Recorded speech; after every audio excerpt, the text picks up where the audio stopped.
está no Duas Saídas. Seja bem-vindo, seja bem-vinda ao podcast da família basqueteira brasileira. Esta aqui é a 44ª edição do podcast Duas Saídas, sempre no Spotify, sempre no YouTube do Duas Saídas, comigo Fábio Toledo e Lucas Guanais. Salve, salve, Guanais. Salve, salve, Fábio. Vamos que vamos para mais um. Vamos que vamos e não perca tempo, hein? Deixa o seu like, já compartilha também o nosso conteúdo. Mais um podcast Duas Saídas no ar, então.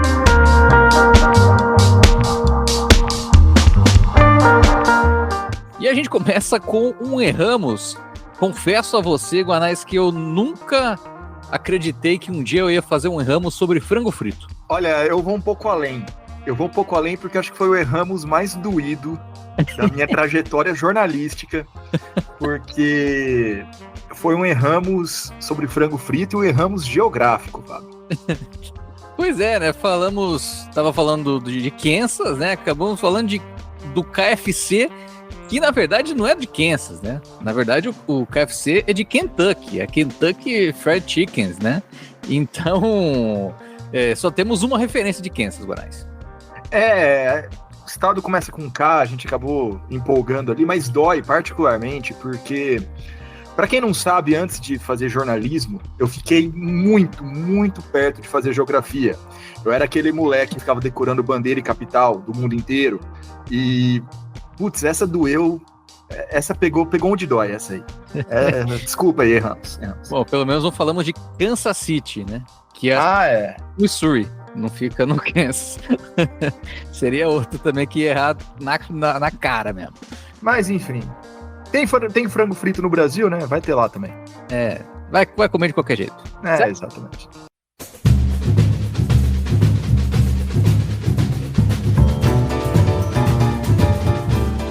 E agora a gente fala de assuntos de verdade, né? Falar uma coisa séria aqui. Seleção brasileira. Não, geografia é assunto sério, Fábio. Eu ainda tô chateado. Vamos falar de seleção brasileira. Países, né? Geografia, falar de países. O time do Brasil cumpriu seu dever, Guanais. Lá no Pará, 2 vitórias, uma sobre o Uruguai, outra sobre o Panamá. Já garantindo a classificação logo na primeira partida, né? Sobre o Uruguai. Foi um placar um pouco mais apertado, né? Na segunda partida, um jogo mais leve, mais solto, descontraído, com algumas enterradas, inclusive. Como que você avalia esses dois desempenhos, esses 2 jogos, né, do Brasil lá no Pará, nessas eliminatórias, nessa janela das eliminatórias Americup?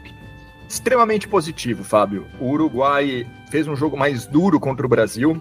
Também precisava do resultado, né? Mas o Uruguai é um time que sempre consegue engrossar um pouco a situação contra o Brasil. Nunca atrapalhou muito em questão de resultado, mas geralmente faz bons jogos, né? Tem bons jogadores. O Parodi, por exemplo, faz parte da seleção. O Joaquim Rodrigues fez um bom jogo também pelo Uruguai, mas o Brasil conseguiu controlar muito bem. Destaco o desempenho defensivo, né? Tomou 65 pontos do Uruguai, 68 pontos do Panamá, então manteve os adversários com placares bem baixos. Teve uma relação muito legal com a torcida lá também, embora não tenha lotado o ginásio Mangueirinho, como a gente imaginou que fosse acontecer, mas bastante gente apoiou, foi bem interessante. Serviu, eu acho que, para consolidar o Mãozinha como uma peça útil dessa seleção, que o pré-olímpico e o mundial podem ter dado ali um pouco a impressão dele ser uma carta fora do baralho, e dessa vez não, ele teve uma minutagem muito grande, mostrou que ele pode sim atuar ao lado do Bruno Caboclo, mas claro, não foi apenas o fato de colocá-lo em quadra, né? O jogo do Mãozinha mudou, ele tá chutando muito mais. A gente tinha falado isso no episódio passado, quando a gente falou dos números dele na D-League, mas agora pela seleção ele também comprovou, ele chutou 3 de 4, ele acertou 3 de 4 contra o Uruguai do perímetro e 2 de 2 contra o Panamá, então 75% num dia, 100% no outro. Realmente mostrou que ele pode sim ser esse pivô mais móvel, que abre, que tem o chute também, e os outros atributos físicos deles a gente já conhece, né? Explosão, defesas, enterradas, e até por isso também, pelos highlights, pelas jogadas de efeito, ele foi um dos mais aclamados lá em Belém. Inclusive, né, ele não vai ser aquele chutador, toda bola que chegar ali no perímetro ele vai chutar. Espero que não venha a ser isso, inclusive. Mas que vá dar essa dúvida, né, pro marcador, né? Vai movimentar o adversário, né? Como você já tinha até mencionado em edições anteriores, né? Dessa maior disponibilidade dele ali no perímetro nos primeiros jogos da D-League, e agora a gente viu na seleção também isso, né? Garantindo também, né, essa dificuldade extra, né, para a defesa adversária, e também, né, contribuindo com o que ele já sempre mostra, né, os highlights ali, as pontes aéreas, né, também muito bem feitas ali, né, teve ali com o Elinho, teve com o Crescenzi, né, sempre aparecendo muito bem, e o Matias Alessandro, Guanais, você também estava com muita expectativa com relação a ele, para ver como é que seria esse comportamento dele, né, nos primeiros minutos, né, como atleta aí da seleção adulta, ele ainda aos 16 anos, fez história já, né, como o atleta mais jovem a defender a seleção, né, mas como é que você avalia a participação dele? Foi maior presença ali no jogo contra o Panamá, né? Foi só contra o Panamá, na verdade, né? Ele não jogou contra o Uruguai. E a questão da história é até legal, porque resolve uma dúvida que a gente teve em episódios passados, aí já várias semanas atrás, que eu não lembrava se ele era o mais novo ou um dos mais novos da história, e de fato foi confirmado que ele se tornou o atleta mais jovem a vestir a camisa da seleção. Ele só jogou então contra o Panamá, jogou no primeiro período, no comecinho da partida, e depois veio no final, ali quando já estava a situação mais decidida. No total jogou 14 minutos, fez 2 pontos, pegou ali um rebote, um rebote ofensivo e já emendou na cesta, conseguiu também 3 rebotes no total, e foi isso basicamente. Ele, além de um roubo de bola, né? Isso, além de um roubo de bola. Ele, ainda você vê que existe uma diferença muito grande do nível de um jogador de 16 anos, tá? Que ainda atua no profissional, mas na 4ª divisão espanhola, mas um atleta em formação para atletas já profissionais há muito tempo, tá? Não apenas dos mais experientes em termos de seleção, como o Caboclo, como o Alexei, como o Elinho, como o próprio Márcio também, mas também para outros atletas que estavam ali chegando na sua primeira oportunidade ou em uma das primeiras oportunidades na seleção, embora ainda jovens, né? Como, por exemplo, Juan Miranda, o próprio Atauri, Reinan. Você vê que, mas jogadores já na casa dos 20 anos, né? Dos 20, 21 anos, você vê que esses 4 anos de diferença nessa faixa etária representam muita coisa. Matias, fisicamente, contra a seleção do Panamá, que não é uma seleção que se destaca por ser alta e forte, né? É uma seleção mais parecida com o perfil brasileiro, até menor, né, do que o perfil brasileiro. Ele consegue se virar, né? Consegue se virar bem, tem corpo, tem físico suficiente para jogar bem. Mas eu acho que a noção de onde estar em quadra, o posicionamento e a própria personalidade, né, de chamar o jogo para si, isso tá ainda num processo de amadurecimento, o que é completamente natural. Dito isso, não tem atleta de 16 anos, eu acho, que faria melhor do que ele fez, né? Esse é o grande ponto. A gente tem que pensar que em 2028, nos Jogos de Los Angeles, ele vai estar com 20 anos, né? Menos, talvez, né? Porque vai ser no meio do ano. Então, ele ainda vai ser extremamente jovem, ele vai estar já com 4 anos de seleção, com uma idade que muita gente nem teve a primeira convocação ainda. Eu acho que esse é o grande ponto. Então, assim, fiquei satisfeito, foi uma atuação segura, ele não sentiu, não tremeu, como costumam falar bastante, mas claro, não foi o cara do Brasil, pelo contrário, foi bem discreto, teve seu posicionamento corrigido em diversos momentos, e aproveitou ali fazer seus 2 pontinhos. O Chilton estava na arquibancada, depois protagonizaram uma cena bem legal, um abraço, foi bem emocionante a cena ali pós-jogo. Então é isso, é parte do processo. Que bom que colocaram ele numa situação sem pressão, numa situação em que não se exige que ele resolva nada, e é o caminho, é o processo. Sigo com todas as expectativas, gostei do que vi, embora tenha que fazer as ressalvas, né, para quem estiver nos ouvindo, que não tenha acompanhado o jogo, para entender o papel dele nesse momento. E mais algum outro jogador que você tenha gostado também nesse espaço que deu, o Petrovic deu espaço para muitos jogadores, né? Eu destacaria um que apareceu principalmente contra o Uruguai, né? O Atauri, né? Chamando responsabilidade. É legal de ver essa nova geração também, né? Não, para mim foi a grande notícia. A grande notícia dessa janela foi o Lucas Atauri, atleta do Paulistano, ainda bem jovem, 20 anos, primeira convocação.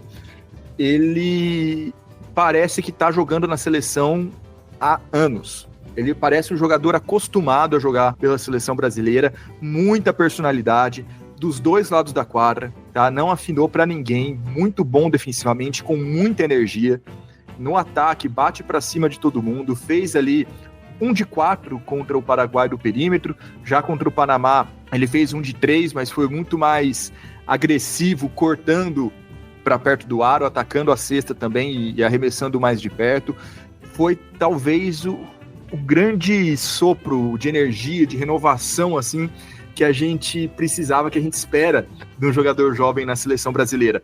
Repito, num cenário diferente do Matias, tá? Já são 4 anos a mais, 25% a mais de idade do que tem o Matias, tá? Então, não estou comparando os atletas. Mas o Atauri, para mim, ele tem que ser, assim, o primeiro nome da próxima convocação. A gente tem que ver mais ele na seleção. A próxima convocação vai ser em fevereiro ou março, se não me engano, para reta final, para a última janela das eliminatórias da American Cup, já cumprindo tabela, porque o Brasil já está classificado, mas é importante para o ranking, né? O Brasil não pode perder, porque prejudica ele no ranking da FIBA, e aí lá em Mundial, em eventualmente Olimpíada, ou para Olímpico, uma posição melhor no ranking garante potes mais favoráveis nos sorteios, né, dos grupos. Então o Brasil ainda precisa vencer esses jogos, apesar de não ter obrigação pensando já na American Cup. E o Atauri, para mim, tem que ser o primeiro nome da lista. Que partidas que ele fez, mas principalmente, eu vou falar para você, eu até discordo, eu destaco mais o jogo dele contra o Panamá, mas que eu gostei mais. Que partidas do Atauri com a seleção brasileira, gostei muito. E claro, outro que é chover no molhado falar, mas Bruno Caboclo mostrou porque que é o melhor pivô do país. É o cara ali do garrafão do Brasil. Felizmente agora contando com a presença do Mãozinha também, né, ganhando esse espaço. Vamos acompanhar, né, a seleção brasileira então nesse processo de renovação aí rumo às Olimpíadas de Los Angeles, se é que a gente vai chegar lá, mas pelo menos o processo em si já começou. Não, com toda certeza, e ainda tem outros nomes, né, que o Petrovic deve chamar ao longo do tempo. A gente viu bem pouco do Natan Mariano, né? Aliás, sim, melhor dizendo, a gente não viu o Natan Mariano, né? Ele não jogou na primeira partida e não foi relacionado para a segunda. Outros nomes jovens devem pintar futuramente em convocações. Então, acho que é o grande ponto positivo do Petrovic. Ele consegue abraçar muito bem esses jogadores mais jovens, fazer essa renovação de um jeito bem legal. O Juan foi outro que a gente viu pouco, jogou 10 minutos contra o Panamá só. Então, tô bem empolgado. Ainda tem um longo caminho pela frente até a gente chegar em Los Angeles. Tomara que a gente chegue, né? Tem um longo caminho pela frente, então tem mais eliminatórias, tem a American Cup, depois tem ali as vésperas do Mundial também, os torneios que envolvem o Campeonato Mundial, então tem bastante água para passar debaixo dessa ponte. Gostei muito do que vi em Belém. E fazendo um adendo pós-gravação aqui, foi confirmada a lesão do Zu Júnior na seleção brasileira, né? Ele se machucou contra o Panamá e após os exames foi constatado ruptura total do tendão de Aquiles da perna esquerda, tá? E o prazo de recuperação é enorme, pode demorar até 12 meses para o retorno, então ele certamente está fora da temporada, talvez perca até o começo da próxima. Então, uma pena, é um jovem de muito potencial, perde o Franca, perde o basquete brasileiro, perde, claro, o atleta, e a gente deseja a melhor recuperação possível, que ele volte o quanto antes e em boas condições.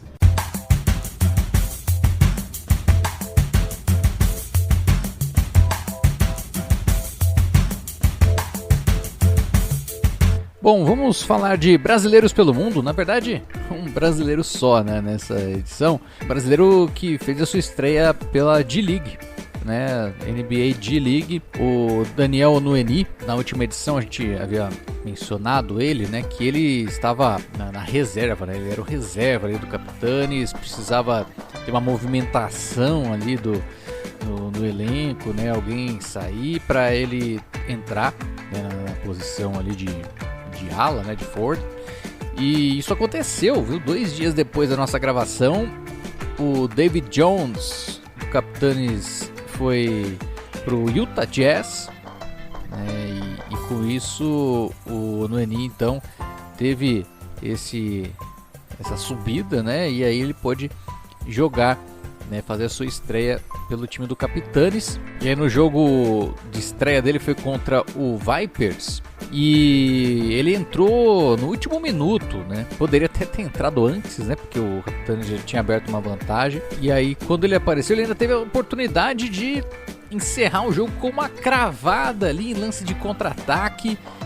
Só que a cravada não deu muito certo, viu? Ele acabou levando o toco ali do aro. E com isso, então, a estreia do Onwenu não foi assim para se rememorar por muito tempo, né? Seria um grande highlight, o torcedor erguendo o braço ali para comemorar, e no final ele acaba errando a jogada e até põe a mão no rosto, né? Depois desse lance. Mas que coisa, né? Que coisa infame que aconteceu aí nessa estreia do Onwenu. Não foi do jeito que ele queria, mas o Onwenu então marcando presença na D-League pelo Capitanes.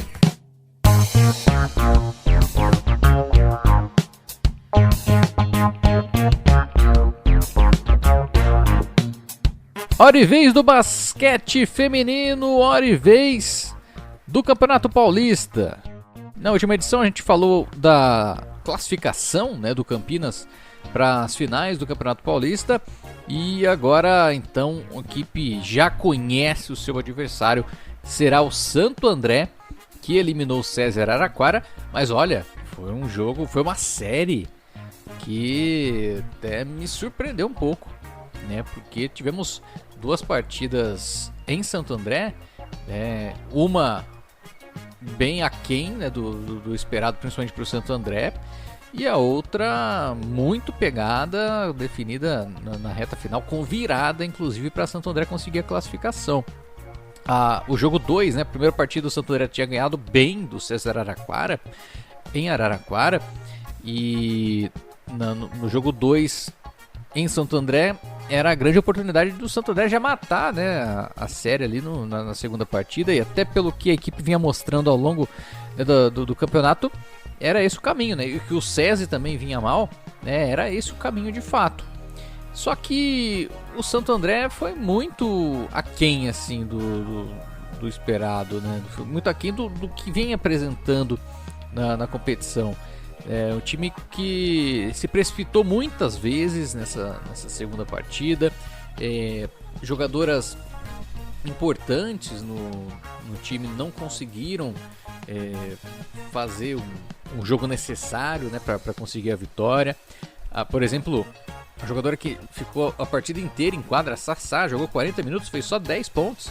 Né, uma jogadora que tem o volume de jogo que tem a Sassá e termina só com 10 pontos. Ela tentou 15 arremessos, né, e converteu apenas 4, né? Então realmente um desempenho muito abaixo assim, das expectativas para Sassá, para Laís também, que a Laís terminou quase com triplo-duplo, né, com 11 pontos, 9 rebotes e 8 assistências, mas cometeu alguns erros, algumas violações que custaram mesmo a equipe do Santo André de entrar no jogo. A Tássia também não teve um desempenho bom no perímetro. Aliás, praticamente o time inteiro do Santo André não teve um desempenho bom no perímetro e insistiu nesses arremessos de fora, né? 37 bolas sentadas, converteu só 7. E assim, com isso, o César Araraquara, que lá não fez muita coisa a mais também, mas conseguiu fazer um jogo suficiente para vencer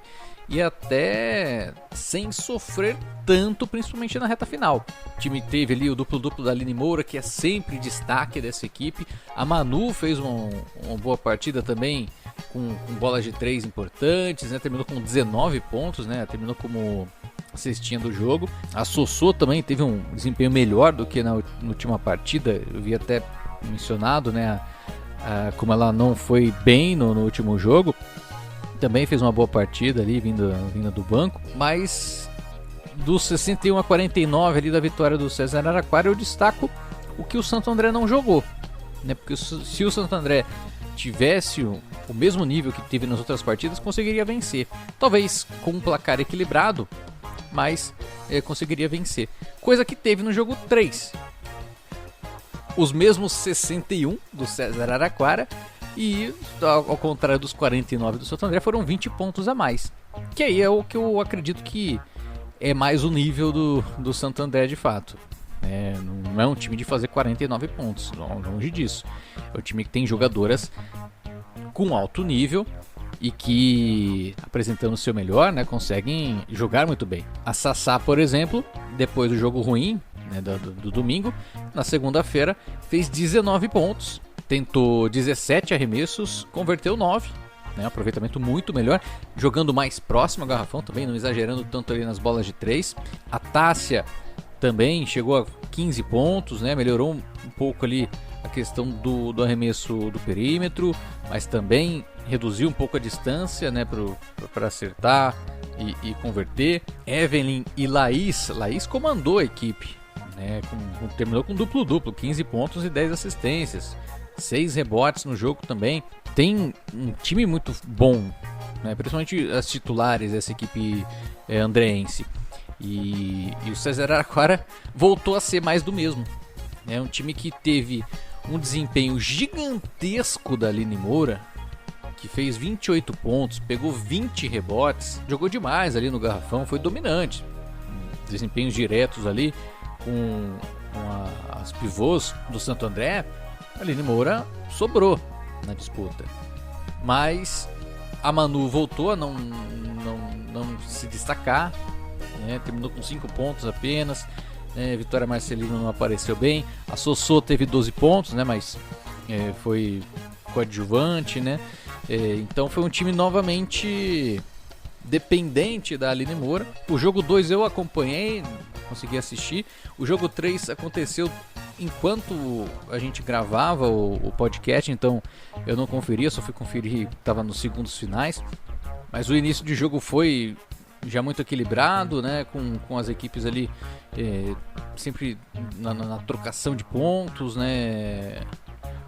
O Santo André apareceu já ali com a Tássia, com a Sassá um pouco melhor no primeiro período, mas ainda o SESI tinha a Aline Moura junto com a Vitória, a Sossô ali para além de reduzir a diferença, conseguir terminar na frente, pelo menos nos 10 primeiros minutos. Aí depois a Sossô continua ajudando muito o César Araraquara a manter frente ali, né, apesar das tentativas de recuperação do Santo André, né. Teve bolas importantes também da Vitória Marcelino, da Aline, para manter a equipe em vantagem, e o César Araraquara conseguiu com isso manter essa diferença até o intervalo, e até mesmo no terceiro período chegou a abrir certa vantagem, né? Chegando a abrir 7, 9 pontos, né? com a Aline Moura. E o legal do Campeonato Paulista, né, de muitos jogos do basquete feminino, é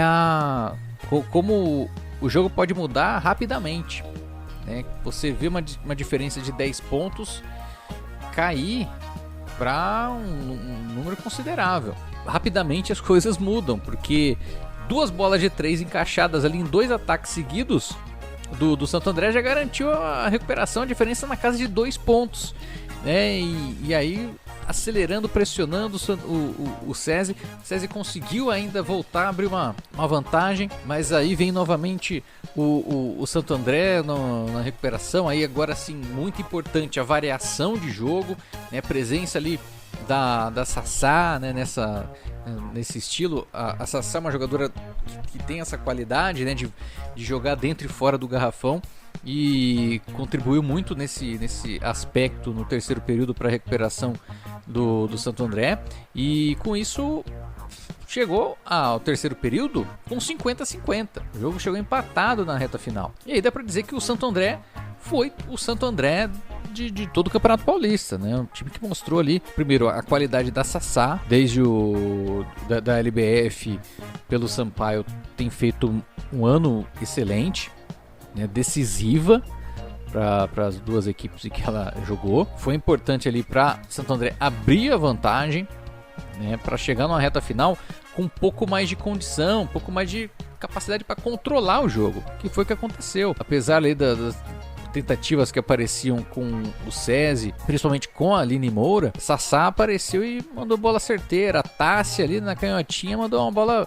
muito importante, né? Por mais que a Aline tenha feito inúmeras bolas na reta final, não foi o suficiente, e o Santo André conseguiu então a vitória por 69-61, chegando então à grande decisão, à final do Campeonato Paulista, para encarar o time do Campinas. Se eu não me engano, é o jogo das duas melhores campanhas da primeira fase. Aí tem toda a questão eu acho que talvez não tenha sido as duas melhores, porque o Ituano também teve um empate triplo no final da primeira fase, antes da fase de realinhamento.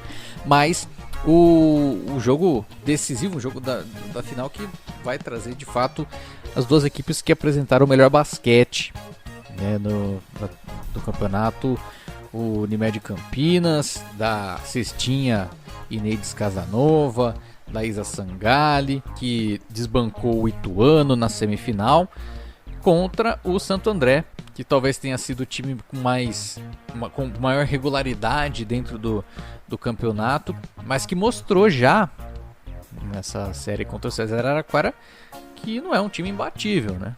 Então tem a possibilidade aí é um confronto aberto, a meu ver, entre o Santo André e o Campinas para definição do Campeonato Paulista Feminino de 2024. Os jogos acredito que já vão ser na próxima semana, no próximo fim de semana. Então fique de olho ali nas chamadas da Federação Paulista de Basquete, porque vão ser é uma série, né, muito promissora assim, de grandes jogos para a gente conferir.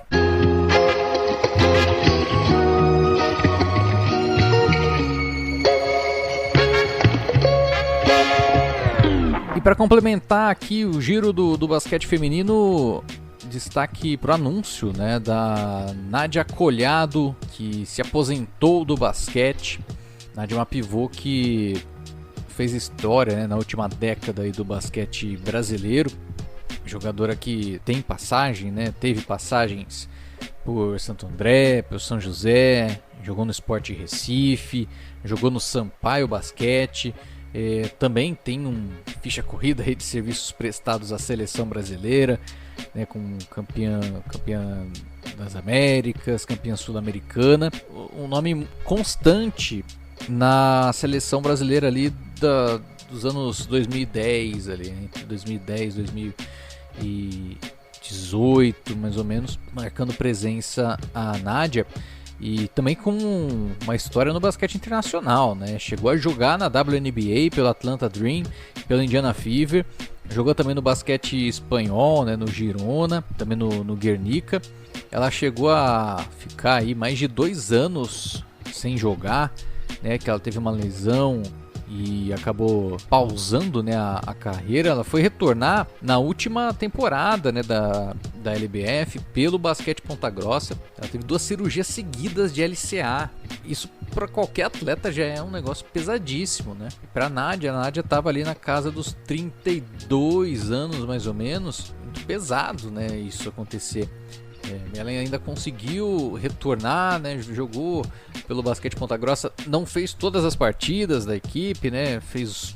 Não conseguiu, né, jogar muitas partidas na última edição, mas pelo menos conseguiu terminar em quadra, né, a carreira. Acho que isso é fundamental, né, para um atleta encerrar em quadra, né, participar de uma temporada aí jogando ainda, né? Então, que tenha sucesso a Nádia aí na sequência da sua vida pós-atleta, né, pós-jogadora. Então, a Nádia Colhado.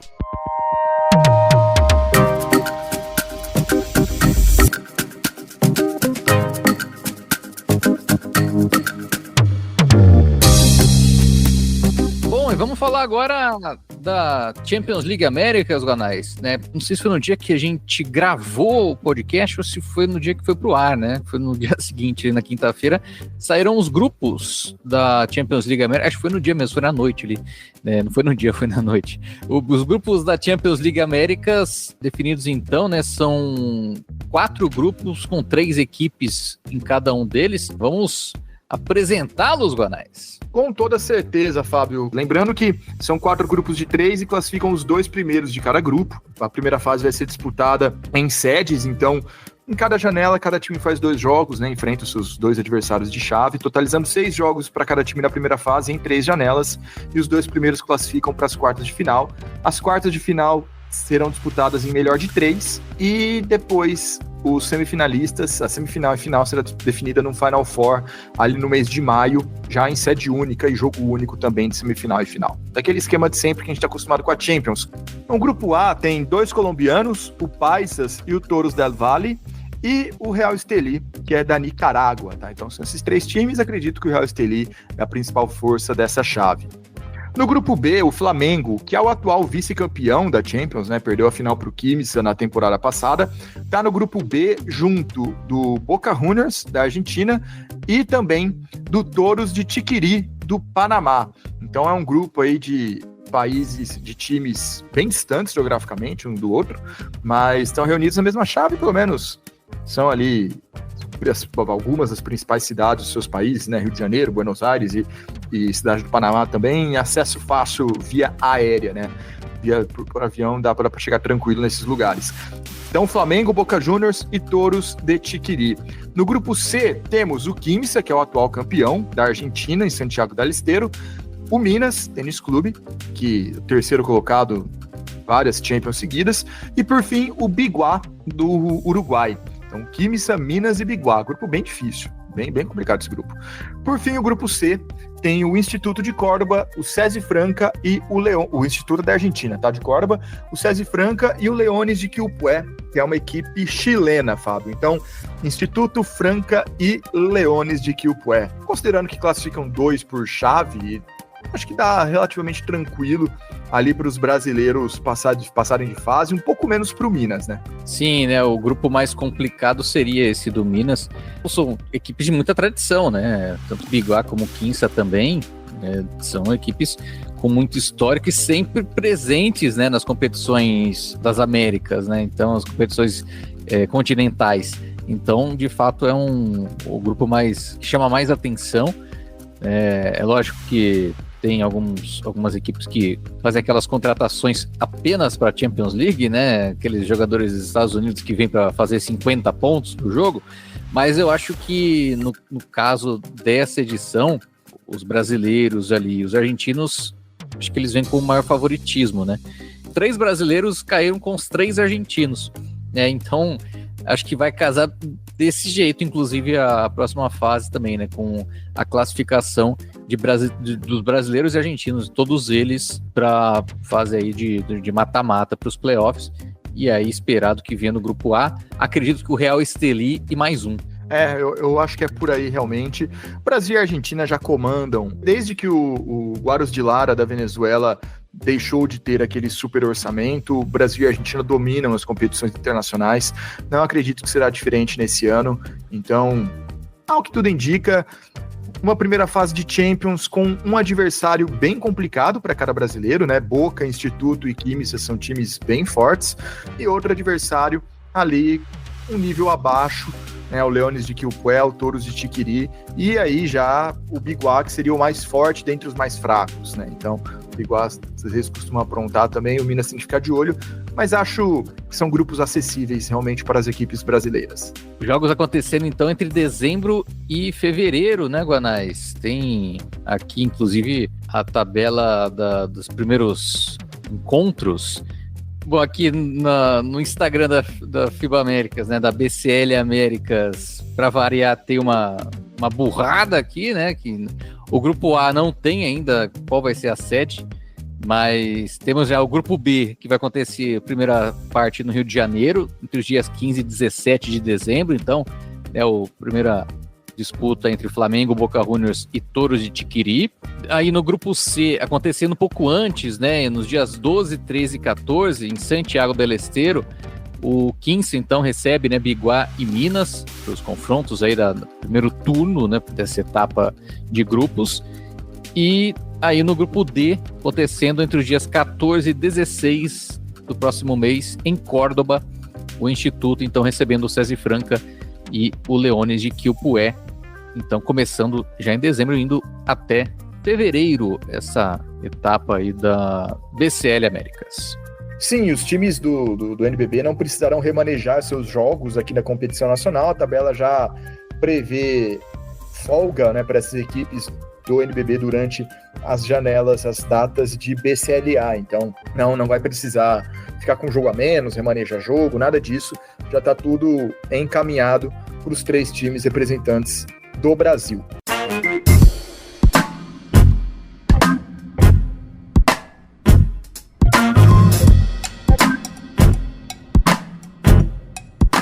Muito bem, e agora a gente vai falar de Novo Basquete Brasil, de NBB, mas não de jogo, né, Guanés? Porque não tivemos jogos do NBB por conta da janela aí da seleção brasileira, mas é um assunto muito importante para a gente falar, né, com relação ao público do NBB. Pois é, Fábio, a gente já tinha prometido resgatar esse assunto, né, no episódio passado. A gente falou que hoje esse seria o tema da nossa conversa.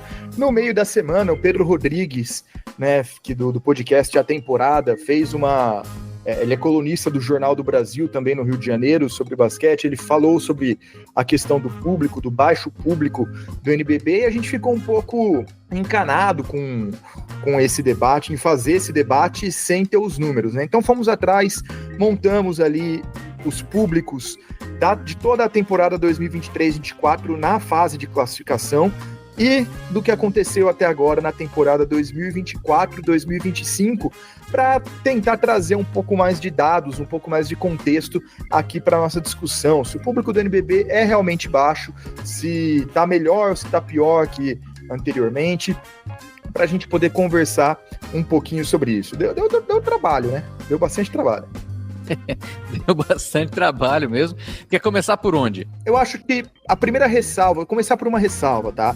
A gente pegou em 2 setores. A gente pegou o público total e a taxa de ocupação dos ginásios, certo? A gente não fez por dia da semana, nada disso. Então a gente tem esses 2 dados da temporada passada inteira e desta também.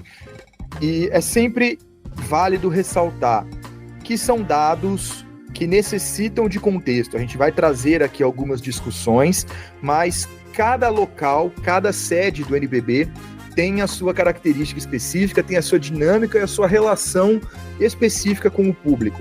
Dados não indicam de maneira 100% definitiva, 100% concreta, o problema ou a solução de cada local. Então, sempre tem que se analisar dentro do contexto, sempre tem que se analisar com parcimônia. Então, o que a gente vai trazer aqui não pode ser a solução ou o problema final das discussões que teremos nos próximos minutos. Acho que esse é o principal ponto. Mas passando, então, para os resultados, eu acho que a grande curiosidade é a evolução, né, da média de público do ano passado para essa. E considerando todos os 342 jogos da temporada 23-24 com os 93 da 24-25, a média de público subiu consideravelmente, Fábio. Ano passado tivemos uma média de 736,4 pessoas por jogo, e esse ano a média é de 847,2. Então temos aí um público, 111 pessoas a mais em cada ginásio de média nessa temporada. E o que vale também, né, conferir, então, quais equipes, né, tiveram também esse crescimento, quais equipes que ajudaram a puxar, né, o público, e a gente consegue ver, por exemplo, Guanais, um dos destaques assim, que eu notei, por exemplo, o maior engajamento da torcida do Vasco após a última temporada, né? Embora a equipe não esteja tão bem assim em comparação com o último ano, em termos de empolgação da torcida, mas, por exemplo, dá para dizer que foi um projeto que conseguiu trazer um engajamento maior para a torcida. né? Agora tendo nos jogos que realizou até aqui, né? O Vasco, por exemplo, em uma partida que fez no Tijuca, nessa temporada, deu 1.330, né? Uma ocupação de 66%, né, do ginásio, coisa que o Flamengo não conseguiu nessa edição, por exemplo. E aí também em São Januário, que não é um ginásio tão grande assim, né? Mas a equipe conseguiu ter uma média de público superior ao da temporada passada na primeira fase, né? A temporada passada, na primeira fase, o Vasco teve 470 de média de público e agora já subiu para 520. Aí, né, vendo o engajamento, né, do vascaíno com o seu projeto do basquete. É um dos pontos aí que me chamou a atenção. A gente nota algo que é relativamente simples de entender, e esses dados que a gente está falando, a gente já vai ter postado nas redes sociais quando esse podcast tiver sido publicado, tá? Então vocês podem acompanhar, e tá na descrição desse episódio os links também, tá? Das nossas tabelas que a gente montou, então vocês vão poder conferir tanto no YouTube quanto no Spotify, vão estar os links para vocês acompanharem com a gente essa discussão.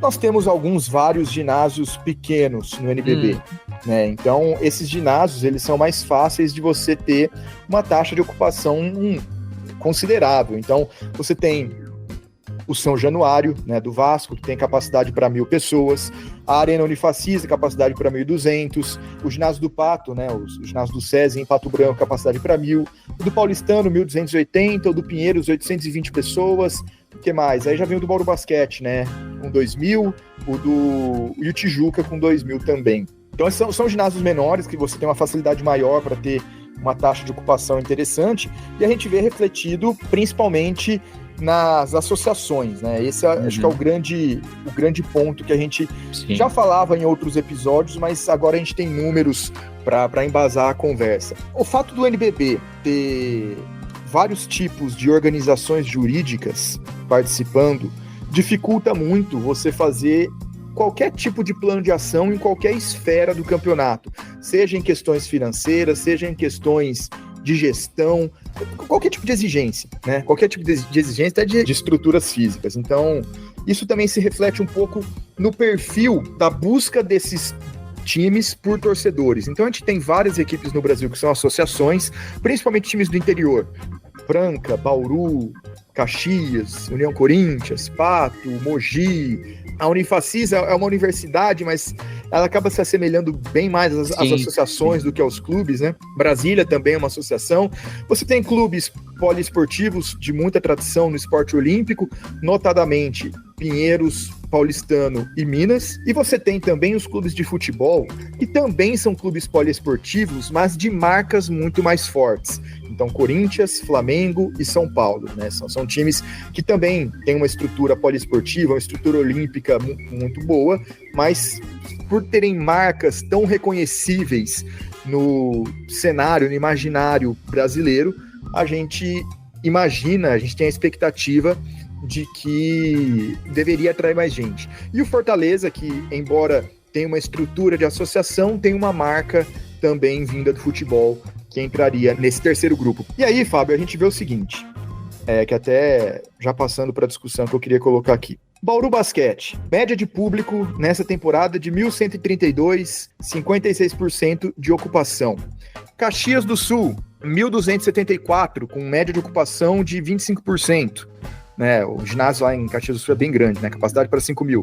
Brasília, 1.160 pessoas de média também, médias bem parecidas. Né? A taxa de ocupação baixíssima, de só 10%, porque o Nilson Nelson é gigantesco. Passando aqui, Franca, 1.030, até bem baixo, né? Considerando capital do basquete, atual tricampeão, etc. A gente já tinha falado dos problemas de público do Franca em episódios anteriores. Mas ainda assim, acima de 1.000. Mogi, 1.063. Pato, aí cai um pouco, né? 489, mas é a menor cidade, é o menor ginásio também. Mas a taxa de ocupação é de quase 50%, né? Porque o ginásio é um dos menores, né? Apenas 1.000 pessoas no ginásio. São José, outra coisa que a gente já tinha falado em episódios anteriores. Jogando na Farmaconde Arena, média de 698 pessoas. Jogando no Lineu de Moura, média de 1.240, quase 1.300. União Corinthians, jogando em Lajeado, 1.071 pessoas de média, jogando no Arnão 3.437 pessoas, foi só um jogo, né? Jogando em Santa Cruz do Sul, só teve uma partida lá, 3.400 pessoas. E a Unifacisa, 695, quase 700, mas também com uma taxa de ocupação próxima a 60%. Fábio, são as maiores médias do NBB. São as maiores médias do NBB, vêm de associações e do interior. Nas capitais, a situação é muito complicada. Só quem fura um pouco essa bolha é o Minas, que faz um bom trabalho de público, é outra coisa que a gente sempre falou aqui, pelo menos desde a temporada passada, com média de 906 pessoas nesse ano, taxa de ocupação de 19%. Não dá para as maiores cidades do Brasil terem ginásios às moscas. Foi até uma discussão que eu tive no Twitter, um post que eu fiz no Twitter recentemente, falando do público do jogo entre Flamengo, Sesc Flamengo e Praia Clube, na Superliga de Vôlei feminino, que foi no Maracanãzinho. Maracanãzinho lotou nesse jogo e foi no meio de semana. Assim, não foi nem de final de semana, era um jogo de meio de tabela, de meio de rodada, perdão, acho que é a 7ª ou 8ª rodada da Superliga, então não era nem um momento decisivo, e lotou.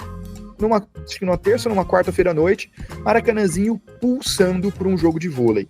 Isso é impensável em finais do NBB. Em finais do NBB. Aí eu fui lá, coloquei, falei, putz, o vôlei tá muito à frente do Brasil e tal, e veio, post repercutiu muito mais do que eu imaginava, uma enxurrada de gente dando ali seus mais variados motivos, e eu comecei a responder alguns, e eu falei da questão do problema que é as capitais não terem público, né? Você só tem público no NBB basicamente no interior. E isso é um problema. Onde está a maior parte das pessoas? É onde está o maior público consumidor. É muito legal você ter Bauru com uma boa média, uma boa taxa de ocupação, Franca com uma boa média, uma boa taxa de ocupação, Caxias e Santa Cruz do Sul também. Mas, cara, somando todas essas cidades não dá 1,5 milhão de habitantes. Então, assim, Brasília, que é a menor capital do NBB, eu não lembro se é Brasília ou se é Fortaleza agora, mas são as menores capitais do NBB, sozinhas já tem 400, 500 mil habitantes a mais do que todas essas cidades somadas. Você precisa que o público esteja nessas cidades também. Não é que só tem que estar nas capitais, nos grandes conglomerados urbanos. Mas a baixa penetração do NBB em capitais é um problema muito grave. Porque aí é onde, principalmente, a mídia tá, né? A mídia hegemônica, a grande mídia tá, e o NBB não circula nesses cenários, o NBB não é falado, o NBB não é lembrado nesses cenários. E é onde tá mais gente, onde tá mais dinheiro, onde tá os maiores números. Isso é gravíssimo, Concordo com isso, inclusive chama até atenção uma jogada no vôlei que aconteceu nessa temporada, que a gente fala aqui de basquete e tudo mais, mas até por nossas obrigações profissionais a gente também acompanha as outras modalidades, né? E uma jogada que teve no vôlei foi o time de Barueri, que fechou parceria com o Paulistano, né? Começou a mandar os jogos no Antônio Prado Júnior, né? E todos os jogos lá no Paulistano estão com uma média de público superior ao que tem no basquete, né, do Paulistano. Isso com um time que fechou uma parceria, não tem nenhuma relação tão próxima assim com o clube paulistano, né? Mas sim o Barueri, né? Até de uma outra cidade, embora ali na Grande São Paulo. De fato, isso para as capitais, principalmente Rio, São Paulo, vamos falar a verdade, né?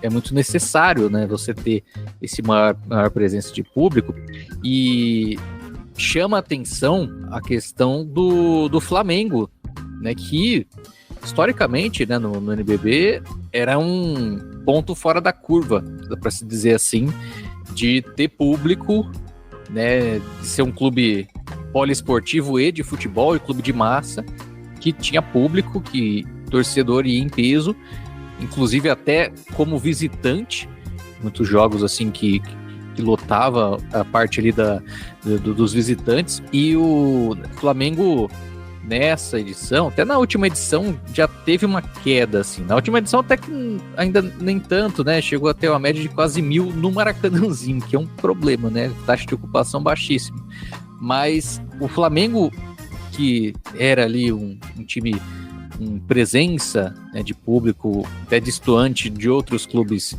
poliesportivos, vem tendo essa queda também, né? E aí eu acho que talvez o Flamengo tenha até mais a ver também com o sucesso do futebol, ou a maior popularidade do futebol voltando ali do Flamengo, né, nos últimos anos. Vale lembrar que o Flamengo basquete chegou a ser chamado de orgulho da nação, justamente quando o Flamengo futebol estava muito mal, né, e o basquete era dominante. A partir disso também o torcedor começou a acompanhar mais o basquete, né, do Flamengo, a ir nos jogos, e de lá para cá isso mudou. O que eu tô vendo aí é o contrário agora com o Vasco, né, o time muito mal no futebol e o basquete aparecendo agora. O problema é o basquete não vingar, né, que aí seria um grande problemão. E isso mostra um pouco como que até mesmo os casos aí de sucesso, eles acabam também tendo um momento de baixa por conta até de outros assuntos internos dentro do clube, né? Que acaba afetando também nessa questão de atrair os olhos do torcedor. Porque aí a gente tá falando não do público do Rio de Janeiro, né? A gente tá falando do público do Flamengo, que é bem diferente. Acredito que poucos são aqueles fãs do basquete que não são Flamengo ou que não são Vasco e que vão ver um jogo dessas equipes no NBB. Diferentemente de São Paulo, por exemplo, que a gente tem Pinheiros e Paulistano, que um torcedor de uma outra equipe pode ir acompanhar, né? Eu acho que tem esse diferencial também com relação aos representantes de time das duas principais capitais aí, né, que movimenta mais o público. É uma necessidade que a própria Liga Nacional mostra isso, né, com os eventos que realiza, né, as ações que faz, seja Jogo das Estrelas, sempre, né, buscando aí priorizar as capitais para ter essa atração, principalmente ali Rio de Janeiro, São Paulo, às vezes Minas Gerais. E aí você tem os eventos como o NBB Trio também para buscar uma popularização ali, né, da própria marca do NBB, da Liga Nacional. A gente consegue ver essa dificuldade aí, né, nessa baixa presença de público. E aí eu duvido também que se fosse uma associação em São Paulo, uma associação no Rio de Janeiro, ia ter público também. Acho que também não seria algo tão chamativo, mas algo um pouco mais voltado para um bairro, assim, que seja um pouco mais centralizado ali, um pouco mais regionalizado dentro da própria capital. Ainda assim seria um pouco complicado, mas aí eu acho que ia ter um pouco mais de identificação, não sei dizer. Mas fato é que, principalmente os clubes de formação, os clubes olímpicos aí, né, Minas, Paulistano, Pinheiros, principalmente Paulistano e Pinheiros, a gente já sabe, né, dessa baixa presença, né, de público, não é de hoje, não é da temporada passada, tradicionalmente isso acontece. Agora, os clubes de futebol, a chegada deles é sempre vista com bons olhos para justamente trazer mais público, né? E o que a gente vê, por exemplo, é um Corinthians com muita dificuldade para manter isso, né? Teve há 3 anos, quando o time estava, há mais de 3 anos, inclusive, né, quando o time estava brigando pela Liga Sul-Americana. 2019. 2019, é muito mais do que isso. A empolgação foi de um jeito. O São Paulo, acho que o São Paulo tem a melhor média, né? O São Paulo tem uma média de 648 torcedores. Média de ocupação de 32% no ginásio do Morumbi. Mas você já vê também, né, dando uma patinada, até pela falta de títulos, aí, principalmente da conquista do NBB.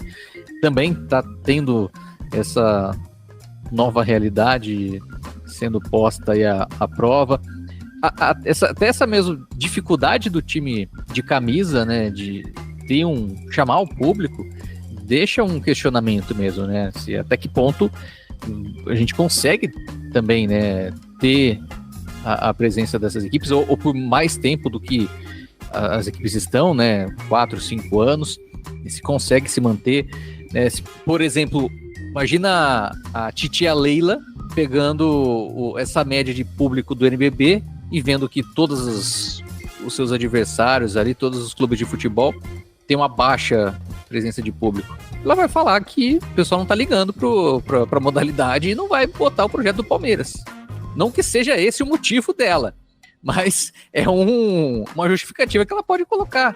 E não vai estar tão errado. E não vai estar tão errada. De fato, um grande problema que a gente observa nisso, né? Porque clubes que são de massa não estão atraindo o torcedor no basquete brasileiro. E que conseguem atrair em outras modalidades, conseguem atrair no vôlei, especificamente no vôlei, né? Que é o segundo maior esporte do Brasil hoje, em termos de popularidade, em termos de engajamento. Então, é realmente um cenário preocupante nesse sentido. E acho que esse é o grande ponto. Tudo bem, é uma comparação injusta interior e capital, porque capital você tem uma dificuldade logística muito maior, tá? Eu, por exemplo, no lugar que eu moro, é que agora eu estou trabalhando de madrugada, tá? Eu entro de noite e trabalho de madrugada, mas até mês passado que eu saía no horário normal de trabalho, no horário comercial, eu só conseguia assistir jogos do Corinthians ou do São Paulo se fossem de finais de semana, né? Porque eu não tinha tempo de me locomover até os ginásios, até o Vlamir Marques ou até o Morumbi, sem perder o começo do jogo. Então, você tem a questão logística, você tem a disputa com outras modalidades, em capitais você tem futebol, né, nas principais cidades do país, Brasília não, mas nas outras você tem futebol, equipes de futebol muito fortes, então você tem ali uma disputa por atenção, uma disputa pelo ticket, né, pelo valor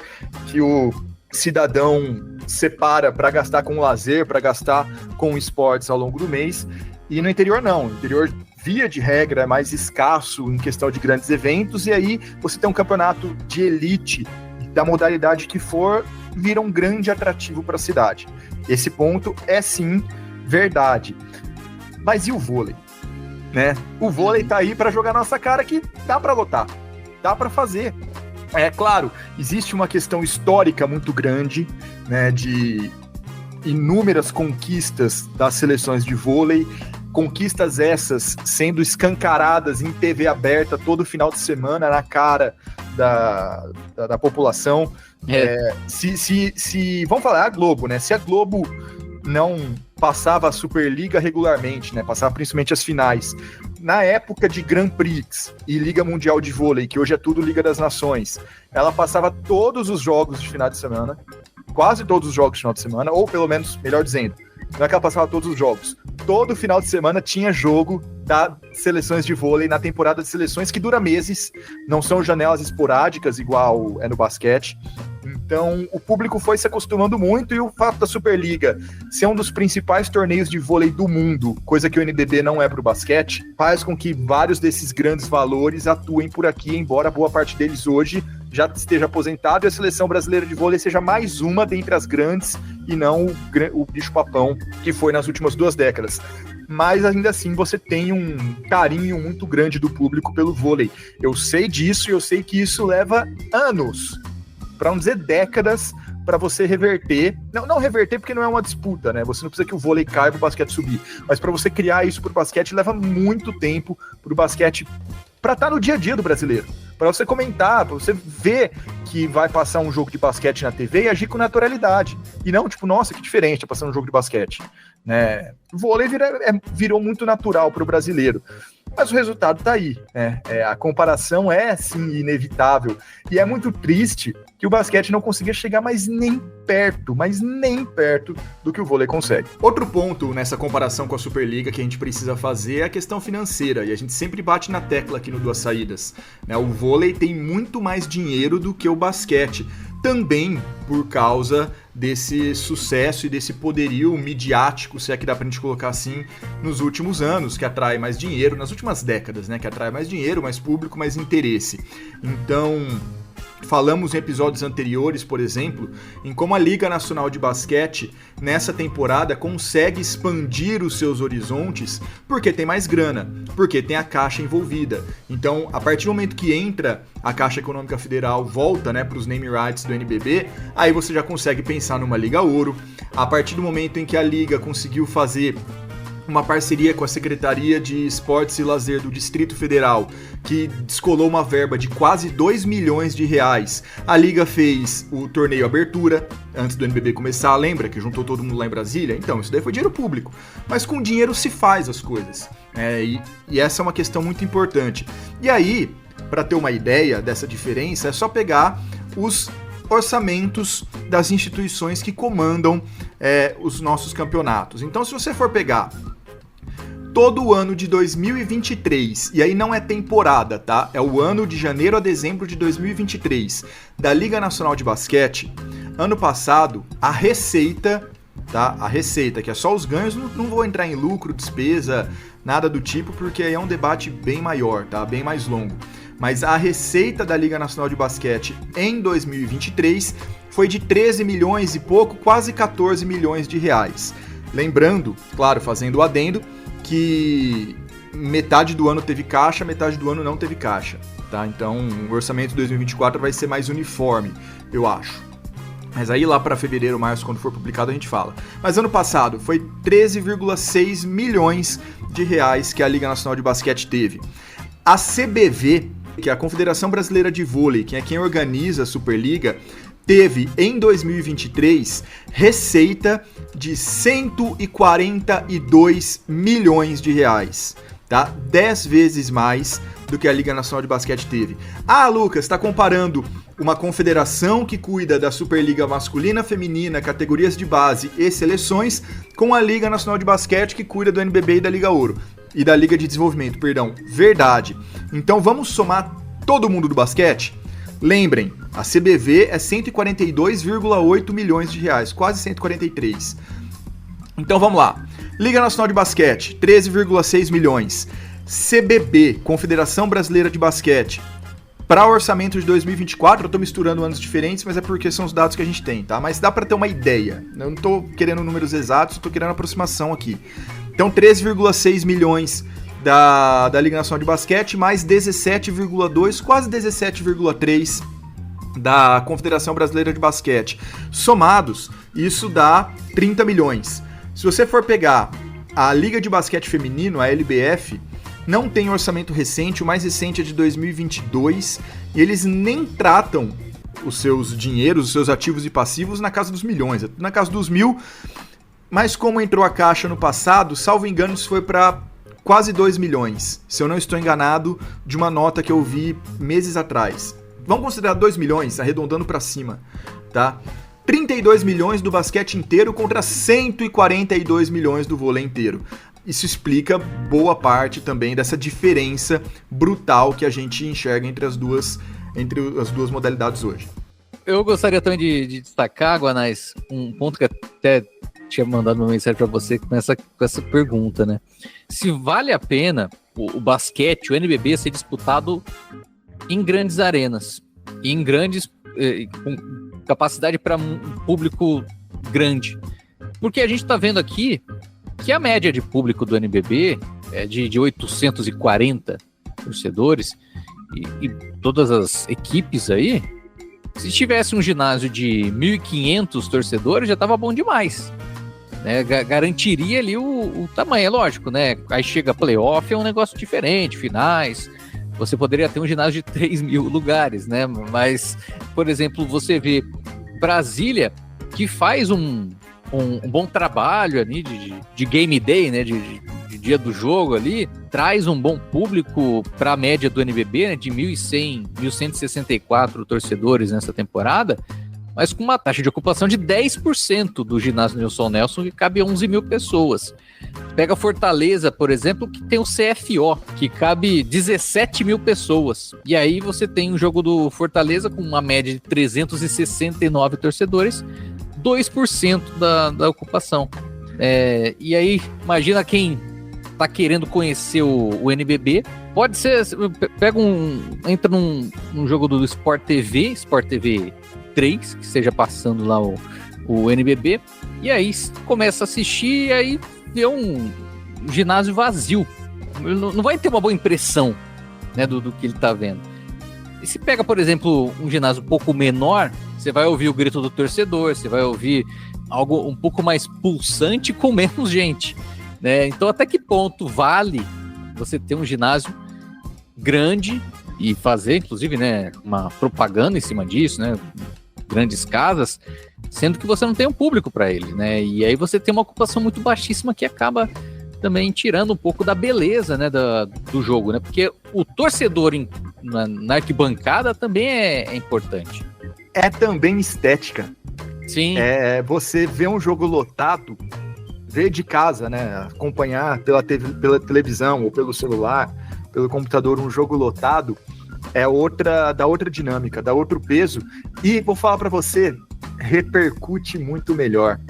Sim. Repercute muito melhor. O NBB, ele é pouco falado também em redações esportivas, nos próprios parceiros de mídia, muitas vezes. O NBB, ele não aparece tanto. Ele é transmitido, mas fora disso, ele não aparece muito na programação. E aí você vai ver, cara, você tem ginásios vazios. Não existe nada pior para quem tá vendo um jogo do que um ginásio vazio, da impressão de treino, da impressão de que aquele jogo não tem a devida importância. É muito estranho. Vale lembrar o que a gente passou na pandemia com o futebol. Era muito esquisito assistir jogo sem público. Era muito esquisito você ver ali os estádios completamente vazios. A lotação, ela te dá um senso de importância maior, ela te dá possibilidades de repercussão muito maior, além do fato óbvio de ter mais pessoas acompanhando, mas você pode gerar mais histórias, mais ambiência, mais publicidade, mais tudo com ginásios lotados. Isso faz realmente muita diferença. Você deu o exemplo do Fortaleza. O Fortaleza, depois que fez a parceria com o Fortaleza e mudou para o CFO, foi de ladeira abaixo em questão de público ano a ano. Foi um negócio impressionante, muito triste. Tem as suas razões contratuais. A parceria com o Fortaleza salvou o time, porque o time ia acabar. Tá? O basquete cearense morreu, o Fortaleza salvou, a gente sabe.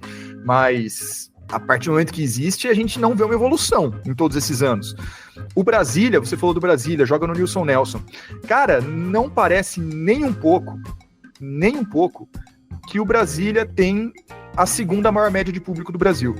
A maior média hoje é do União Corinthians, mas com aquela ressalva de que tem pouquíssimos jogos lá até agora, né? Então, estou falando dessa temporada, tá? Então, a média de público lá ainda é muito complicado a gente tratar como algo certo, porque foram poucos jogos mandados pelo único, mas ano passado foi a maior também, com 1.900 de média. Tá? Foi por muito a maior média de público ano passado, então dá para a gente extrapolar e falar que esse ano vai ser assim também, dá para imaginar isso. E logo atrás vem o Brasília. Só que não parece. E detalhe que o Brasília, nessa temporada, tá tendo uma ótima campanha e a média de público tá menor do que na temporada passada, por enquanto. Não, mas é isso que eu ia falar. A média de público da temporada passada do Brasília, ela tem um anabolizante ali muito grande. Ela tem esteroides, que é um outro ponto que eu quero falar. Ano passado o Brasília teve o maior público do NBB. Tá? Foram 10.653 pessoas numa partida contra o Flamengo. Tá? E aí 10 mil pessoas num jogo, jogou a média do Brasil lá em cima, tá? Então meio que não conta, tá? Meio que não conta porque tem esse jogo anabolizado. Mas a gente tava falando da força das marcas, né? Onde os times de futebol levam público é no interior. As maiores bilheterias, os maiores públicos do Bauru, do Brasília, do Pato, é contra Corinthians, é contra Flamengo, é contra Vasco. Contra São Paulo, né? Contra São Paulo também.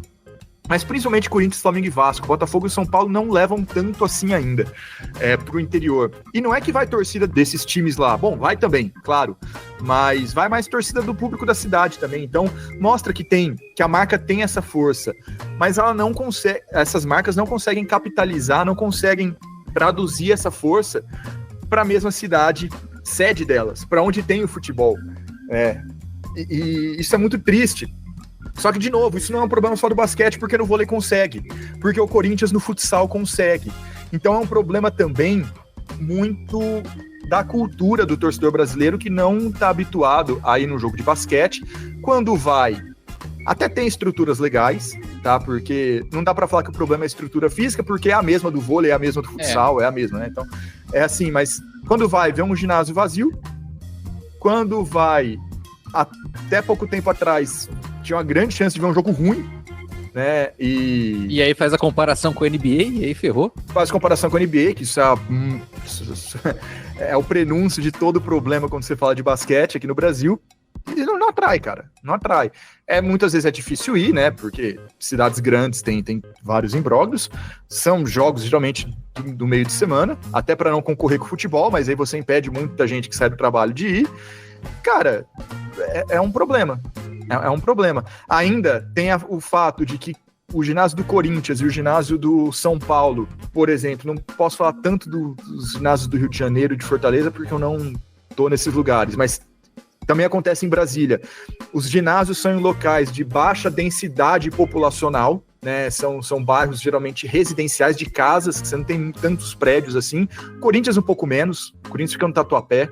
Em São Paulo é um bairro que já tem bastante prédio, já tem um tanto legal de gente morando. Mas o Morumbi é um bairro vazio. Em Brasília, o Nilson Nelson fica no plano piloto, que é vazio, onde tem gente, não é lá. Isso dificulta também o fato do cara estar saindo do trabalho e o ginásio ser caminho dele para casa, por exemplo.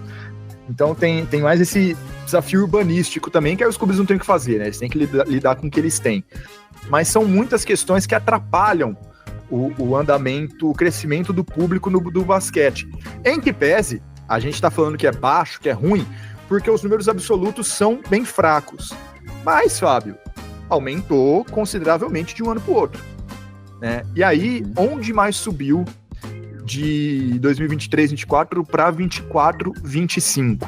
Subiu principalmente em Mogi, de 628 para 1.063 de média. Subiu bastante do União Corinthians, mas, de novo, né, pouquíssimos jogos lá. E geralmente o começo de temporada tem mais público do que o meio do ano, então a tendência é esse público de 840 cair um pouco, né? Ou ficar. Não, a tendência é não subir, tá? Porque o União Corinthians vai mandar mais jogos em casa, mas a média geral dos outros times tendem a cair. Você começa a ter uns jogos, esses times que têm média de 1.200, 1.300, vão começar a ter uns jogos de 500, 600 de meio de temporada, isso sempre acontece. Subiu bastante do Vasco também, mas assim, bastante relativamente, né? Não em números absolutos, porque nem tem como subir muito, porque o São Januário é pequeno. Mas como o Vasco mandou um jogo no Tijuca, e o Tijuca deu 1.300 pessoas, que é mais do que cabe em São Januário, a média do Vasco subiu bem também. E é isso. São os que estão puxando para cima essa média. O Brasília está subindo bem também, né? Se a gente for desconsiderar o jogo com o Flamengo do ano passado, a média do Brasília desse ano é maior do que do ano passado. Então, assim, é devagar, aos poucos.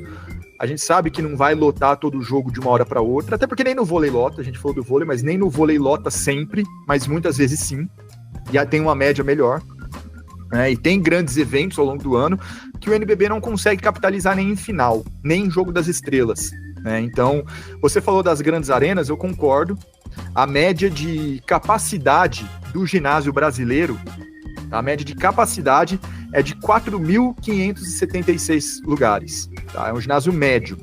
E a média de público é de 847. Então, quase todo ginásio vai estar vazio. Ah, mas tem ginásios gigantescos. Beleza, vamos tirar o Nilson Nelson, vamos tirar o CFO.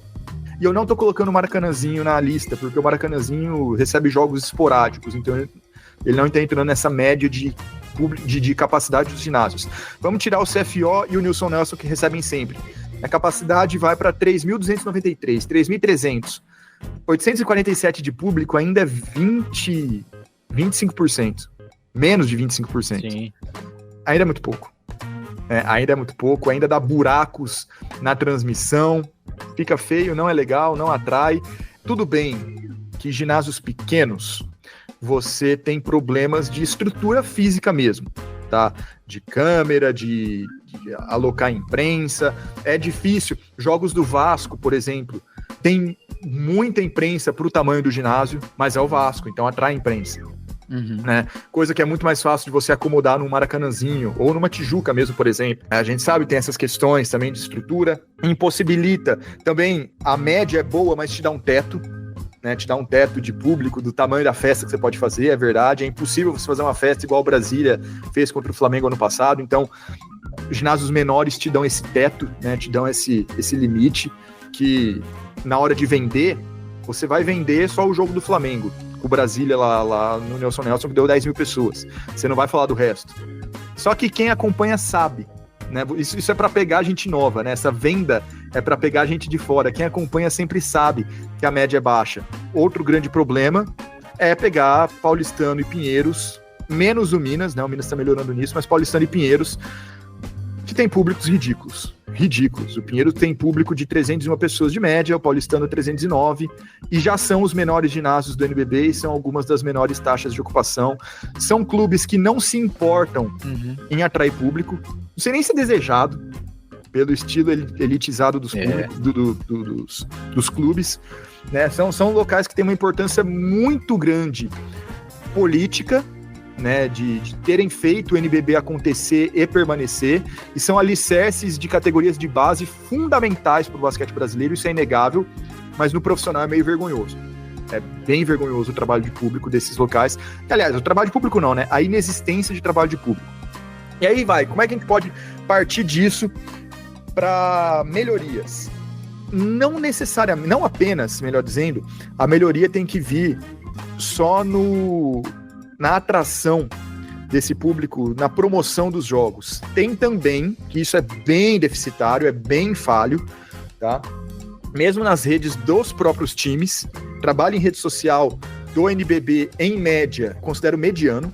Tem alguns muito bons, tem outros praticamente inexistentes. De maneira geral, falando agora de maneira bem genérica, misturando todos os 18 times no mesmo caldeirão, o trabalho é mediano, de atração de público, de promoção em rede social, de ações, de utilização de imagem dos próprios atletas, mas também tem um trabalho de gestão muito complicado. E aí entra naquele problema de ter vários tipos de organização jurídica dentro do mesmo campeonato. É muito complicado você padronizar, para não dizer impossível, né? Pegando os borderôs, porque como é que a gente fez esse levantamento? A gente pegou todos os borderôs, pegou o público presente e retirou imprensa e staff e credenciados. Aí disso a gente sobrou o público pagante e convidados, sócios, etc. Foi esse segundo grupo que a gente considerou. Mas pegando todos os borderôs do NBB, os borderôs, eles vêm numa ficha padrão. E o jeito que os times preenchem já é totalmente aleatório. Cada um faz um jeito, em diversos aspectos. Então, claro, alguns não cobram ingresso, o que torna a média de público baixa algo ainda mais preocupante. Alguns não cobram ingresso, mas outros, a distribuição de convites é algo muito arbitrário em diversas situações. Cara, algo simples como o próprio preenchimento dos borderôs, você vê que já não é padronizado no NBB. É basicamente esse o ponto que eu queria falar. Trabalho de gestão, então, nem se fala. A gente já mencionou outras vezes aqui também. Se você for pegar a relação do corpo diretivo dos clubes, é muito pequena na maior parte das vezes. Se você for pegar as próprias associações que têm as maiores médias de público, a diretoria dos clubes é muito pequena na maior parte das vezes. E assim, é sempre gente que tem outra função. É o advogado que apresenta o clube. É um publicitário da cidade que também divide a atenção sendo presidente do clube. O tesoureiro é um economista aí da cidade, ou é alguém que trabalha no financeiro de alguma outra grande empresa. É tudo isso. Você não tem alguém que se dedique exclusivamente às associações, principalmente. Os clubes grandes ainda até tem, mas nem sempre também. É muito pouco profissional, de maneira geral. E não necessariamente é culpa de quem está à frente, não é culpa do presidente do Caxias, do presidente do Bauru, do diretor de esportes olímpicos do Pinheiros, do Flamengo. Não é culpa especificamente das pessoas, a estrutura é ruim. A estrutura é pequena, né? E acaba refletindo na outra ponta. Acaba refletindo em todo o resto que a gente vê. E isso é muito complicado, é muito problemático. São poucos times que têm gestores de fato de basquete, como tem o Bauru, como tem o Franca, por exemplo. E alguém na figura do Lula Ferreira, alguém na figura do Vanderlei Mazzucchelli, né? Que seria talvez os diretores de basquete dos clubes poliesportivos. Mas é algo raro de ver. Geralmente é presidente e cai pro técnico. Uma coisa que dá para mensurar, que aí já não tem nada a ver com o público, mas que é mais um sintoma dessa falta de estrutura do basquete brasileiro, que é algo geral, por ser um esporte que disputa uma liga cara, que necessita de um grande orçamento e que vai basicamente para contratar jogador. Pega a lista, a relação de comissão técnica dos clubes, essa tá no site do NBB, tá na aba de documentos, lá vocês conseguem ver. É geralmente muito pequeno. É um técnico, 2, 3 assistentes, quando muito, porque às vezes você tem 1 ou 2 assistentes só, um médico, um preparador físico. É isso, tá? Você quase não tem um estatístico que melhora, que em tese incrementa o nível do jogo. Você quase não tem um analista de desempenho, que muitas são funções que se acumulam muitas vezes. Nutricionista, psicólogo, você vai ter geralmente nos clubes poliesportivos, mas são profissionais multidisciplinares, né? Multimodalidades, perdão, que atendem o vôlei, o basquete, o handball, o futsal e por aí vai. Ainda tem um caminho muito grande por trás do que acontece em quadra para a gente percorrer e que também reflete na questão do público. Mas gestão, marketing, publicidade, atração de público se engloba nesse ponto também. É muito grave, e é triste. Porque muita gente fala, a NBB é ruim. Não é. Não é. Não é. Não é. Não é a principal liga do mundo, igual a Superliga pro vôlei. Uma das, perdão. Não. Tem várias outras melhores. Muitas na Europa são melhores que a NBB. Mas não tanto assim também. Não é um abismo tão grande. NBA sim é outro aspecto, mas não é um produto chato de ver, não é um produto ruim. É um produto acessível, muitos jogos de graça. A gente reclama que não tem 100% de transmissão, mas boa parte dos jogos do NBB você vê de graça. Você vê de graça na internet. Alguns ginásios, você entra de graça também. Alguns times não podem cobrar ingresso por questões estatutárias, né? Alguns clubes poliesportivos. E é muito triste você ver essa falta de atenção. E aí a liga tem sua parcela de culpa? Tem, claro. Mas os clubes têm muita também, né? Tem até um livro famoso entre quem é mais hardcore do público de NBB, o livro do Edson Hirata, que é lá do Paraná. Ele escreveu sobre o NBB e se chama Liga Forte, Clubes Fracos. É um livro um pouco denso, porque ele vem numa linguagem acadêmica. Também o Edson Shina Hirata é um dos únicos acadêmicos que fala de basquete do Brasil, e de uma maneira mais regular, assim. E esse livro, ele fala bastante disso. Eu já li esse livro, ele fala bastante desse fenômeno, de como o NBB é muito forte, de como o NBB é sempre citado em cases de sucesso. E os clubes que são a liga, que formam a liga, têm os alicerces muito mais fracos, né? Então, acaba refletindo também nisso. Tá aí o grande desafio do basquete brasileiro de décadas. Com certeza. E assim, a gente fala que o produto não é ruim. Até ano passado você ainda podia ter uma discussão, eu discordava um pouco, mas esse ano tá melhor ainda, sabe? Esse ano tá mais legal de acompanhar. Claro, de novo, é um trabalho que dura muito tempo. Percepção de público é um negócio que dura muito tempo para você, de fato, enxergar resultados. Mas eu acho que o NBB tá melhor do que os últimos 24, 25, é o melhor desde a pandemia. Facilmente. Sim. Então, que exista o cuidado também de continuar fortalecendo os clubes, a própria liga, para que o próprio nível também vá subindo e o público também vá crescendo, ainda que paulatinamente. 100 pessoas a mais por ano, tudo bem, vai. Já é uma média de crescimento acima de 10% no patamar que a gente está. Não dá para exigir muito mais que isso também. Um outro aspecto que eu esqueci de falar, eu só estou retomando agora, que ajudou também um pouco a média de público crescer, foi o que a gente chama de adição por subtração, que foi a saída do Cerrado, né, que tinha a média de público de 296 pessoas. E você tirando esse time, a média acaba subindo. E que era associação. Em Brasília, num ginásio pequeno, mas que nunca decolou, porque também era uma estrutura muito pequena, tanto é que não aguentou. Mas é isso. Tem muitos aspectos, desdobramentos dessa conversa. A gente arranhou a superfície. Dá pra falar horas e horas disso. Comentem o que vocês querem que a gente fale mais, tá?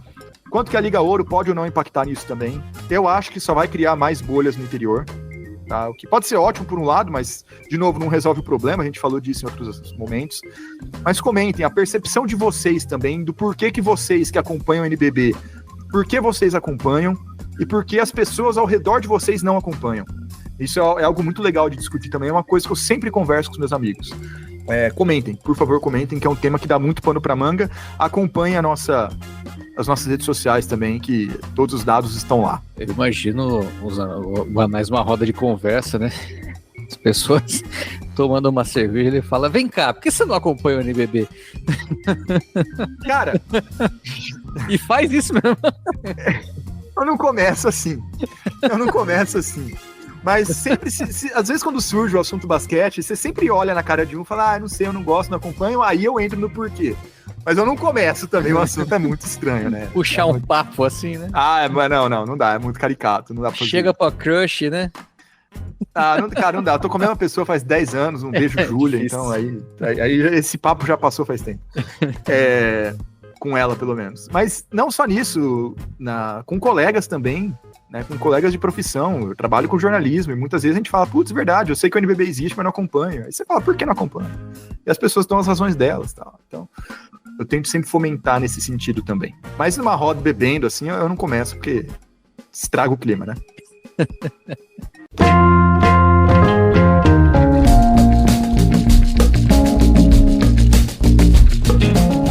Muito bem, sessão perguntas para você que colocou no Instagram e também tem uma do Spotify, viu? Chegou aqui para mim também. Vamos nessa.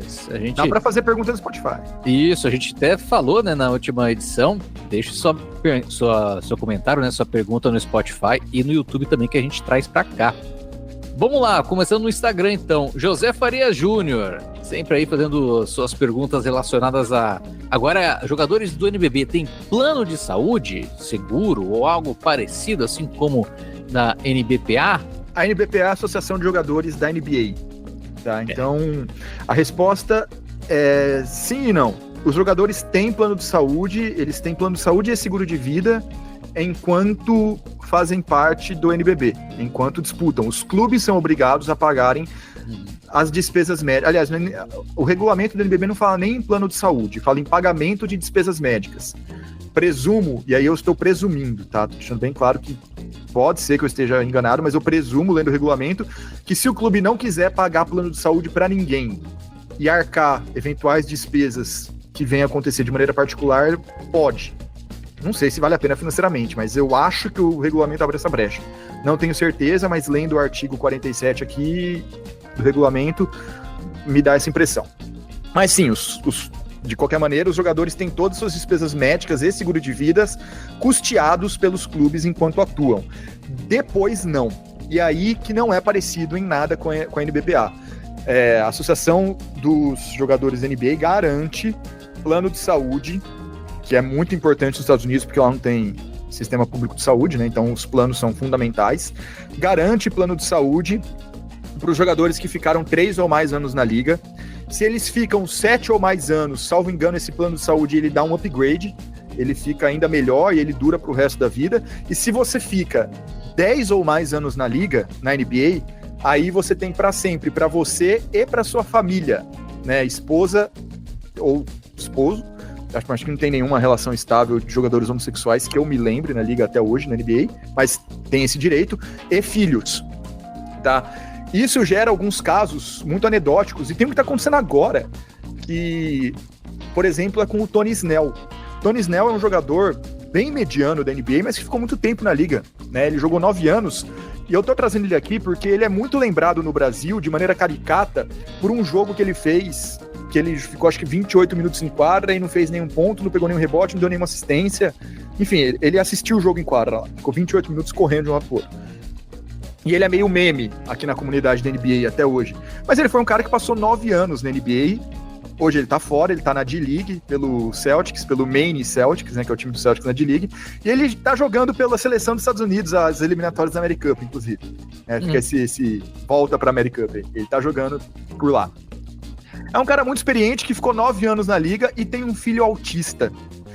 E ele tá pedindo, pelo amor de Deus, para qualquer clube contratar esse cara, ficar um mês na NBA, para ele ter o 10º ano e o plano de saúde se estender pro filho dele, porque ele fala que ele não tá tendo condições de arcar com todos os custos do tratamento do filho. Então gera algumas situações dessas, tá? Tá acontecendo agora isso, nesse exato momento. E ele tá pedindo, pelo amor de Deus, pra alguém contratar ele. Ele não quer jogar, ele quer ter um contrato pra falar que tem 10 anos na liga e ter direito a esse plano pra toda a família.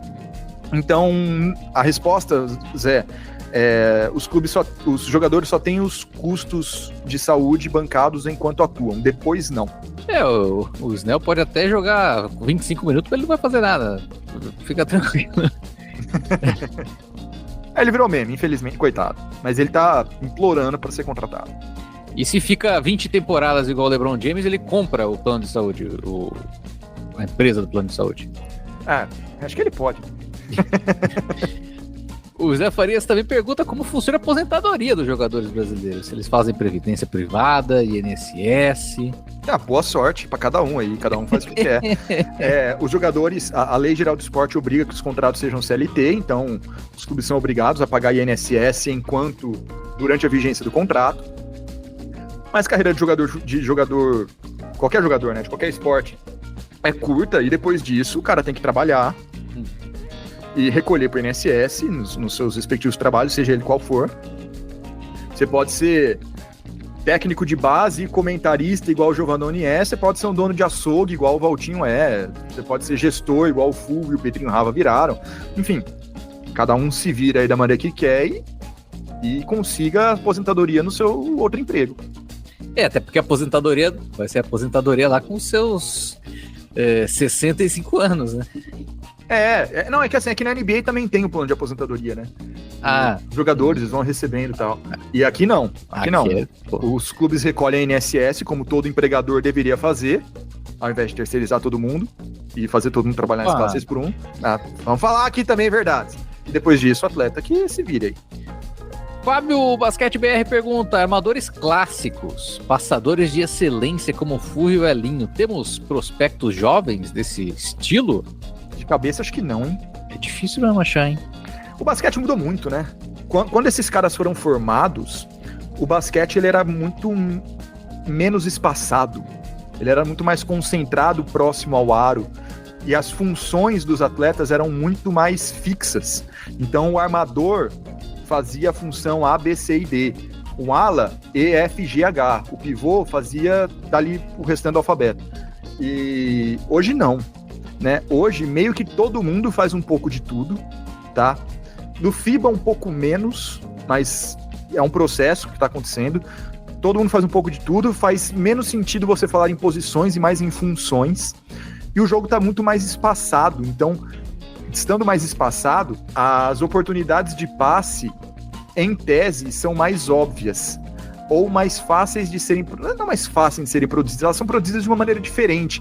Você não precisa de alguém super fora da caixa, super genial, igual esses caras super passadores. É muito na base da movimentação e da produção de espaços a partir dessa movimentação sem bola, que envolve também os jogadores mais altos, né? Isso dá novas dinâmicas pro basquete e acaba sacrificando algumas características. É o que a gente vê no futebol também.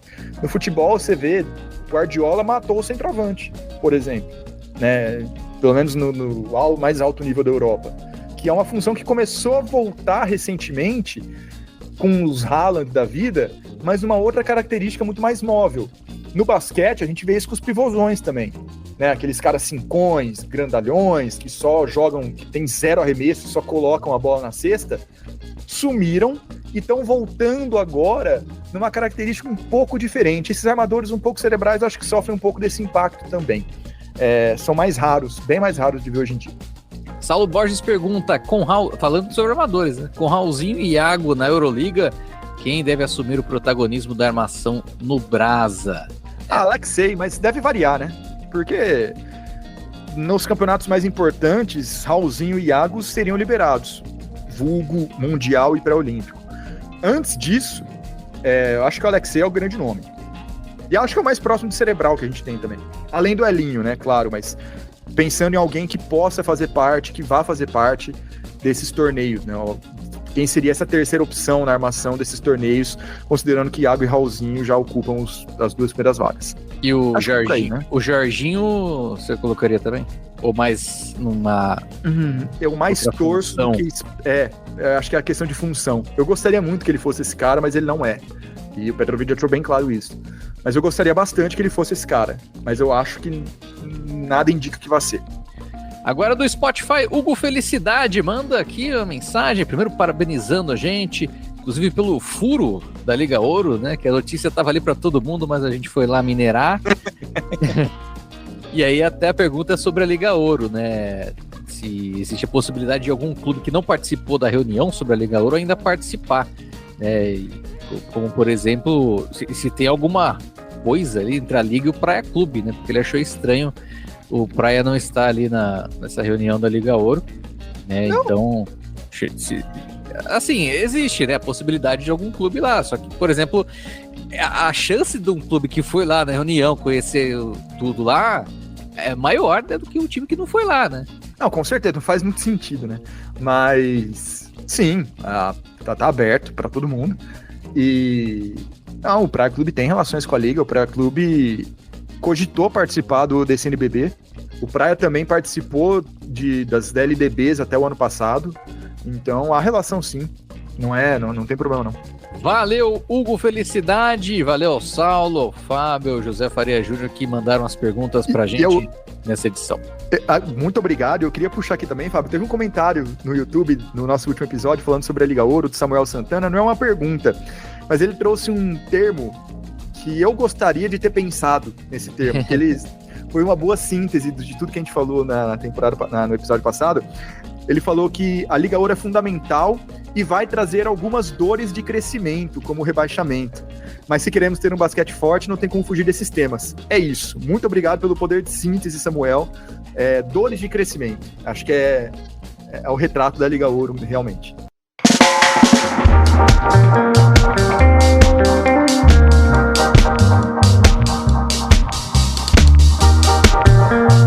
E com isso a gente encerra essa edição do Duas Saídas. Lucas Guanais, a 44ª edição foi pra conta. Foi pra conta, Fábio. Estamos chegando muito perto da 45ª, o que não quer dizer nada.